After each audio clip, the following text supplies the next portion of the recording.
He called it team realignment. I called it theft. The CEO's golden boy walked in wearing polished shoes and a smug grin and walked out with my entire department. But I didn't scream. I didn't fight. I just picked up the one document he forgot existed. And 4 weeks later, their $18 million supplier broke contract. With a smile. My name is Julia Hartman, and I've spent 7 years building something they thought they could steal in an afternoon. The Denver skyline stretched behind floor-to-ceiling windows as I sat in conference room C, not the executive boardroom, mind you, but the mid-tier meeting space reserved for operational discussions. That should have been my first warning. Gregory Winslow, our CEO, had called this meeting at 3:45 p.m. on a Thursday. That dead zone when everyone's too tired to fight but too caffeinated to surrender. Julia, you know innovation is the lifeblood of Altura Labs, Gregory began, his Yale class ring catching the light as he gestured. Beside him sat his son, Evan Winslow, fresh from Harvard Business School with a degree that cost more than most people's houses and an attitude that suggested he'd earned something more than Daddy's checkbook. I'd built our supply chain from nothing. When I started at Altura, we were hemorrhaging money on medical device components, dealing with suppliers who treated us like a corner convenience store buying wholesale. Now we had exclusive contracts worth millions, relationships I'd cultivated through late-night crisis calls, emergency flights to Shanghai, and the kind of trust you can't teach in any MBA program. We're implementing a strategic realignment, Evan spoke up, his voice carrying that particular confidence of someone who's never had to earn anything. Operations needs fresh perspective, new synergies. Synergies. Christ.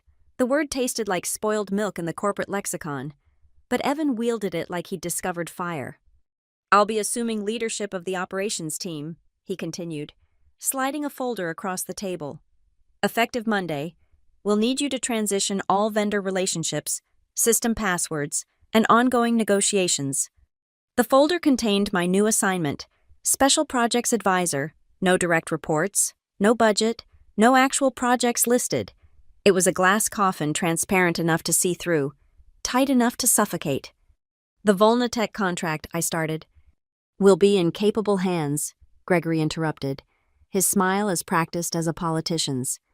Evan's been studying our operations intensively. He's ready. Studying. 3 months of shadowing meetings and asking questions Wikipedia could answer. But I didn't react, didn't let my face twitch when Evan mentioned cost optimization opportunities in our supplier base code for gutting the relationships I'd spent years building. Of course, I said, my voice steady as a surgical instrument. I'll prepare comprehensive transition documents. They exchanged glances, father and son. A dynasty built on nepotism dressed up as meritocracy. They expected resistance, tears, maybe, a resignation thrown dramatically on the table. Instead, I gave them compliance wrapped in professionalism. Monday's aggressive, I added, opening my tablet. The Volnatech renewal is complex. There are specific protocols. I'm sure it's nothing we can't handle, Evan said, already dismissing concerns he didn't understand. Business is business. Business is relationships. Business is knowing that Volnatech's CFO had a daughter with a rare medical condition, and our devices had saved her life. Business is understanding that their general counsel included personal authorization clauses because he'd been burned by corporate transitions before. Business is details that don't show up in any MBA case study.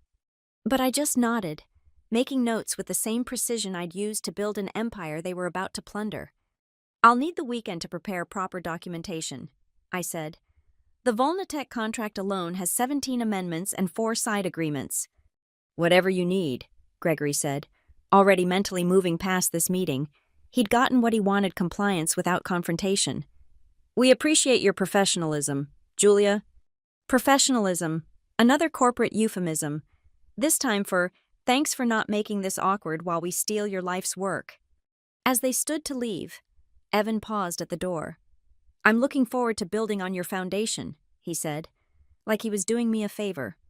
I smiled the kind of smile that doesn't reach your eyes but satisfies observers. I'm sure you'll find it educational. After they left, I sat alone in conference room C, staring at the folder that contained my professional obituary. 7 years of 18-hour days, of fighting for every contract term, of building relationships that turned Altura from a struggling startup into a market player, all handed over to a boy who thought business was about synergies and spreadsheets. But here's what they didn't know about foundations. The strongest ones have fail-safes, built deep into the architecture, and I'd been building mine since the day I realized that in corporate America, loyalty is a one-way street, and the traffic is always moving away from you. I opened my laptop and began typing. Not a resignation, not a transition plan. A reminder to myself about a certain clause in Section 47, subsection C, of the Volnitech Agreement, the one Evan would never read, because boys who inherit kingdoms rarely check the corners for dragons. They wanted innovation. They were about to get it. Monday arrived like a funeral. I wasn't invited to attend. My keycard still worked small mercies, but my office had been relocated to the 3rd floor, not the executive 7th, not even the operational 5th. 3rd floor where they kept the consultants and people they were too polite to fire outright. The space was beige and forgettable, with a window facing the parking garage. A motivational poster hung crooked on the wall. Change is opportunity. Someone in HR had a sense of humor. I set up my laptop and watched the migration happen through the glass walls of the open floor plan. My team. Former team filed past carrying boxes, their faces mixing confusion with the forced optimism of people who knew their mortgages depended on adaptation. Evan had scheduled a 9 a.m. vision meeting in the boardroom I used to own. Julia. Marcus Chen, my former senior analyst, stood in my doorway looking like he'd swallowed glass. We'd worked together for 5 years. He'd named his daughter after my recommendation.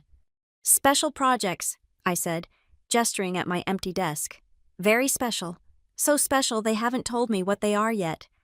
This is bullshit, he said, closing the door. The whole team knows it. Evan doesn't know the difference between a purchase order and a poker hand. I kept my expression neutral. He's the CEO's son. He'll learn. From who you built every relationship we have. The Volnitech deal alone. Is transitioning smoothly? I interrupted. I spent the weekend documenting everything. That was true. I'd created transition documents so comprehensive they could choke a horse. Every system, every process, every contact meticulously detailed. Everything except the invisible threads that actually held it all together. Marcus stared at me. You're not fighting this. What's to fight? Strategic realignment is part of business. He left looking defeated, through the walls. I watched him enter the boardroom where Evan was holding court, gesturing at a PowerPoint that probably featured the word synergy at least 40 times. My phone buzzed. An email from Samantha Rodriguez at Volnitech. Julia, trying to reach you about renewal provisions. Your successor hasn't responded to our inquiries. Please advise. I forwarded it to Evan with a note, FYI. Volnitech reaching out. All documentation in the transition folder. Then I archived Samantha's original email, and the 14 others from various suppliers that had arrived since Friday. By noon, the 3rd floor felt like a quarantine ward. People walked past my office with the quick steps of those avoiding contagion. Being pushed aside was apparently catching. Knock, knock. Evan stood in my doorway, all teeth and Hugo Boss. Settling in. Like a dream, I said. How was the vision meeting? Transformative. We're going to reduce supply costs by 15% this quarter. 15%. He might as well have announced plans to make water flow uphill. Our contracts were already razor thin, negotiated during the component shortage when suppliers held all the cards. The only reason we had the terms we did was because... Sounds ambitious, I said. That's why they brought me in. Fresh eyes see opportunities others miss. He leaned against the doorframe, playing at casual authority. Actually, I need you to set up a call with Volnitech. They seem confused about reporting structures. Of course. When? This afternoon, 2 o'clock. I'll send the invitation.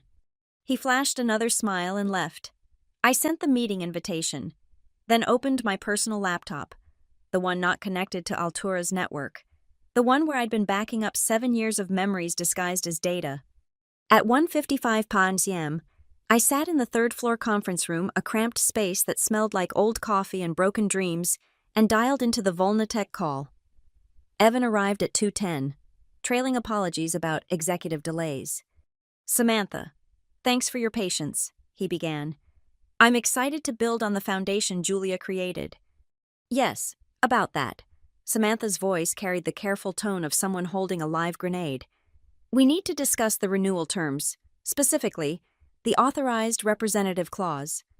I'm reviewing all contracts for optimization opportunities, Evan said. I'm confident we can find mutual benefits. Silence. The expensive kind that costs money with every second. Mr. Winslow, Samantha finally said, perhaps you haven't reached Section 47 in your review. Our agreement requires technical verification from the original authorized signatory for any material changes or renewals. That's unusual, Evan said, shooting me a look. It's industry standard for critical supplier relationships, I offered helpfully. Ensures continuity of technical specifications. Another lie wrapped in truth. It wasn't industry standard. It was the result of 3AM negotiations 2 years ago, when Volnatech's previous CEO had been burned by a corporate transition that nearly destroyed their quality standards. I'd suggested the clause. They'd insisted on it. We'll need Julia to remain involved in the renewal process, Samantha continued. As per the contract. Evan's jaw tightened. I'm sure we can work around that. I'm afraid the language is quite specific. Julia, will you still be available for technical verification? That depends on my new role, I said, looking at Evan. Special projects might not include vendor management. The call ended with Evan promising to review and reconnect. He left without another word, probably rushing to actually read the contract he'd inherited. I sat alone in the bad conference room, looking at my reflection in the black screen of the conference phone. Somewhere upstairs, a Princeton MBA was discovering that business wasn't just about numbers and negotiations. It was about knowing which wires carried the current and which ones were just for show. By the third week, Evan's optimization strategy was optimizing chaos into catastrophe. I watched it unfold from my third-floor isolation like a scientist observing bacteria through a microscope. First came the emails, forwarded to me for insight because Evan couldn't decode supplier responses that were perfectly clear to anyone who understood subtext. Then came the panicked IMs from my former team as systems started failing. Julia, the Volnatech portal locked us out. Evan tried to reset the primary credentials. Of course he did. The portal I'd designed with Volnatech's IT team had biometric failsafes tied to authorized users. Evan trying to override it was like trying to hotwire a Tesla with a screwdriver. Have him contact their technical support, I replied. The reset protocol is in the transition documentation. Section 12. What I didn't mention, Section 12 explained the process, but not the personal verification questions that Samantha Rodriguez had crafted specifically around details only I would know. Details about that 3AM negotiation, about her daughter's surgery, about why we'd structured payment terms around their fiscal calendar instead of ours. My desk phone rang. Legal. Julia, it's Patricia Morrison. Can you come up? We have a situation. Patricia's office occupied a corner of the 6th floor, all leather-bound books and practiced concern. She looked like she'd aged a year and 3 weeks. Sit, she said, gesturing to the chair across from her desk. We need to discuss the Volnatech contract. I'm no longer involved in vendor management, I said. Per my new role. Cut the shit, Julia. Patricia had been at Altura for 15 years. She'd survived 3 CEOs and 2 acquisitions. Evan's about to crater our biggest supplier relationship, and you're sitting downstairs playing solitaire. I'm working on special projects. Name one. I smiled. They're very special, too special to discuss. She leaned back, studying me. You know what's in that contract, the authorization clause. I documented everything in the transition materials. You documented process. You didn't document the politics. She pulled out a file. Volnatech sent a formal notice. They're invoking Section 47. Without authorized technical verification, they'll terminate for cause in 30 days. That's unfortunate. That's $18 million in annual revenue walking out the door. Her voice dropped. And that's just the start. Medicor's contract has similar language. So does Precision Partners.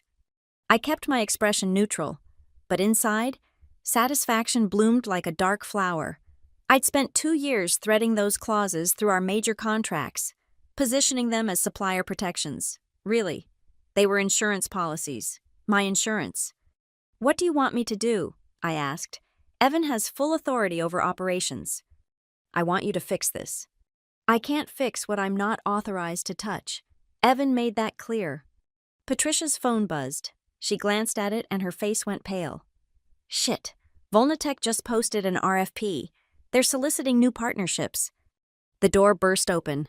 Evan stood there, face flushed, hair no longer perfectly styled.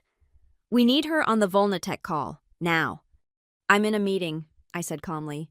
This is more important than whatever... He stopped, noticing Patricia's expression. They're threatening to pull the contract. They're not threatening, Patricia said. They've started the termination process. Evan turned to me. You set this up. I set up a stable supplier relationship with protective clauses, I said. You destabilized it. You sabotaged. I documented everything, I interrupted. Every system, every process, every contact. What I couldn't document was 7 years of relationship capital.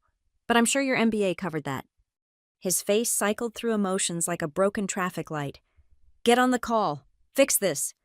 I'm not authorized to represent operations, I said. You were very clear about that. Strategic realignment, remember. I'm authorizing you now. I stood up slowly. In writing. What? I'll need written authorization to act on behalf of operations. Signed by you and Gregory. Otherwise, I'm just a special projects advisor interfering in departmental business. Patricia coughed, covering what might have been a laugh. Fine, Evan spat. Patricia, draft whatever she needs. That'll take a few hours, Patricia said. Legal review, proper signatures. We have a call in 20 minutes. I checked my phone with theatrical concern. 17 minutes. Actually, you should probably head up. Conference room A, right? The executive boardroom. He left without another word, footsteps echoing down the hallway like a countdown. Patricia looked at me over her glasses. You're playing a dangerous game. I'm not playing anything, I said. I'm following corporate protocol. Isn't that what good employees do? Julia. She paused, choosing her words. If this goes south, Gregory won't just fire you, he'll destroy you. Then it's a good thing I'm just a special projects advisor, I said, heading for the door. Very limited scope of influence. I walked back to my third-floor office at a measured pace. Through the glass walls, I could see the operations floor in chaos. People running between desks, phones ringing, the controlled panic of a system failing in real time. My personal phone buzzed. A text from an unknown number. Julia, this is Samantha. Tried to explain to your successor. He offered us a 5% margin reduction to strengthen the partnership. I'm sorry. I deleted the text and sat down at my desk. Outside my window, the parking garage looked particularly gray, but beyond it, if you knew where to look, you could just make out the top floors of the Novanex building 6 blocks away. I opened my personal laptop and began typing a very different kind of email, one that had nothing to do with Altura Labs. The subject line was simple regarding our coffee discussion. Sometimes the best revenge isn't about destroying what they took from you. It's about building something better while they're still figuring out what they stole. The resignation letter was 3 sentences long. No explanations, no accusations, no bridges burned with visible flames. Just professional courtesy wrapped around a knife's edge. Please accept my resignation from Altura Labs, effective immediately. I've completed all transition documentation as requested. I wish the company continued success. I submitted it at 4:58 p.m. on a Thursday, timing it to land in HR just as everyone was mentally checking out for the day. By the time the panic percolated up to the executive floor, I'd already boxed my few personal items and walked out through the lobby I'd rushed through for 7 years. My phone started ringing before I reached my car. Gregory's number. I let it go to voicemail. Then Evan, then Patricia, then a conference call number I recognized as the executive boardroom. I drove home in silence, windows down, Denver's thin air carrying the smell of approaching rain. 7 years of 60-hour weeks, and it all fit in a box small enough to rest on my passenger seat. The calls continued through the evening. I poured a glass of wine, the good stuff I'd been saving for a special occasion, and listened to the voicemails pile up. Julia, this is Gregory. We need to discuss your resignation. Call me immediately. Julia, it's Patricia. Whatever you're thinking, we can work this out. This is unprofessional and unacceptable. You have obligations. That was Evan, his polished vowels cracking under pressure. At 9:37 p.m., an email arrived from Volnatech. Official letterhead, formal language, the contract termination notice, effective in 30 days unless the designated technical authority provided verification of continuity protocols. I forwarded it to my personal email. Then I opened my laptop and reviewed the document I'd been refining for 2 weeks. Not a resume, I was past needing those. This was a proposal, a vision for what supply chain management could look like when you built it right from the start. My phone rang again. This time, I answered. Julia, Patricia's voice was tight. Are you out of your mind? I'm at home. Actually, lovely evening. You know what I mean. Your resignation triggered the termination clause. You're the designated technical authority. I corrected. I was the designated authority, but I no longer work for Altura Labs, so I can't act on their behalf. You planned this? I planned for stability. Evan planned for optimization. We both got what we planned for. Silence stretched between us. Patricia was smart enough to know when she was beaten, loyal enough to keep trying anyway. What do you want? She finally asked. Nothing. I've already gotten what I want, my freedom. Bullshit. You didn't spend 7 years building something just to watch it burn. She was right. Partially. I hadn't built it to watch it burn. I'd built it to be fireproof. But fireproofing only works if you don't hand matches to arsonists. Tell Gregory I'll be available for consulting, I said. My rate is $1,500 an hour, 4-hour minimum, payment in advance. Julia.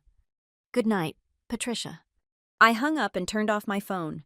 Outside, the rain had started, turning the streetlights into watercolor smears. Tomorrow, Altura's executives would wake up to a crisis they'd created but couldn't solve. Their $18 million supplier would be counting down to termination. Their operations team would be realizing just how many protective clauses I'd woven through our contracts. But tonight, I sat in my home office and finalized my proposal for Novanex. We'd had coffee 3 times over the past 2 years. Careful conversations about industry trends and theoretical possibilities. Their CEO, Marcus Thompson, understood something the Winslows never had. Operations wasn't about control. It was about cultivation. At 11:43 p.m., I powered my phone back on. 47 missed calls, 63 texts, 112 emails. I deleted them all without reading and opened a new message. Marcus, I'm available for that larger conversation we discussed. How's Tuesday? His response came in 12 minutes. My calendar just cleared up. 10 a.m. and Julia. Bring that Volnatech case study you mentioned. I have a feeling it's about to become very relevant. I smiled, shut down my laptop, and went to bed. For the first time in 7 years, I didn't set an alarm. Altura Labs had taught me many things, but the most valuable lesson was this: when someone shows you they don't value what you've built, believe them, and then build something better somewhere else.